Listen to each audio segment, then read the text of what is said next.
When I was 6 years old, my biggest fear was to get bored. I used to make to-do lists every single day, so I'd always have something to do. But one day I was watching this documentary on sea turtles, and it said that sea turtles can live up to 150 years of age.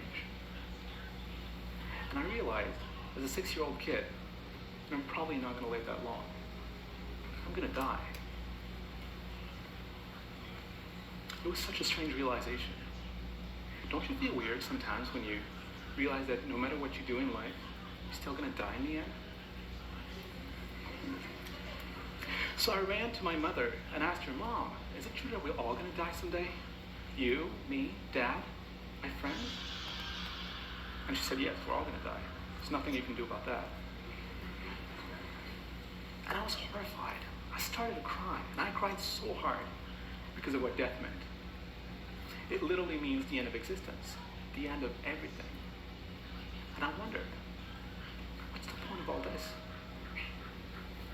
So I turned to my mom, still crying, and said, so why do we work? Why do I have to work? Why does Dad have to work so much if he and everybody else are going to die anyway? She never answered my question. But that question stuck with me. I ask myself a lot of questions, and I'm sure you do too. That's what philosophy is all about, asking questions. And what could be more important than asking questions about how to use your time? Probably nothing, because time is all we have. So naturally, you would expect the whole time management movement to be very philosophical. After all, time management is a concept that started out in philosophy. The ancient philosophers were obsessed with this one very important question. How can we use our time in a way that makes our lives meaningful? But modern time management is philosophically empty. Time management books are written by consultants, not philosophers. It's always about tips and tricks and techniques to get more things done, to do things faster, to be more productive, more efficient, and to work better. Time management has become philosophically empty. Time management has moved away from its philosophical roots. But if we really want to live a meaningful life, we have to once again reinfuse time management with philosophy. And philosophy starts with questions. Here's a very simple question. Why do we need to manage time? Some people might say it's because time is precious, very precious, so we need to manage it. But how precious is time exactly? See, whenever I introduce myself to people as a time management researcher, the first thing people say is, oh yeah, time management, that's really important because time is money. Time is money. Every time I hear time is money, it reminds me of this conversation I had over coffee with this acquaintance of mine. He was a contractor. As we were talking, he looked slightly annoyed and impatient.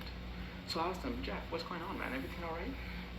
And he said, it's just that I hate wasting my time. It makes me so angry. So I asked him, what do you mean? And he said, look, I make $160 an hour.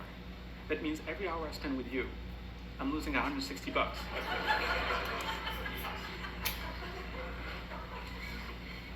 I was slightly offended, to be honest.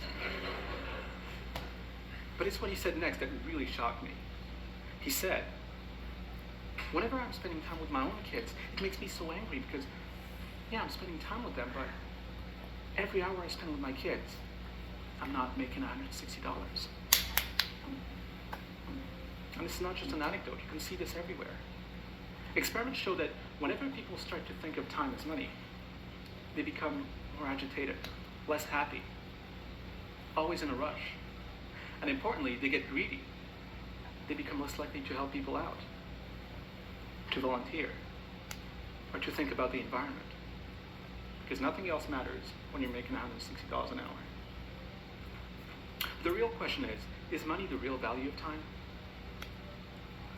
The Roman philosopher Seneca said that if we think of time as money, we're actually valuing our time very cheaply. We value our time very cheaply because we think we have a lot of it. Because we think we're going to live forever. But we're not going to live forever. We're going to die. And the moment you realize, and I mean fully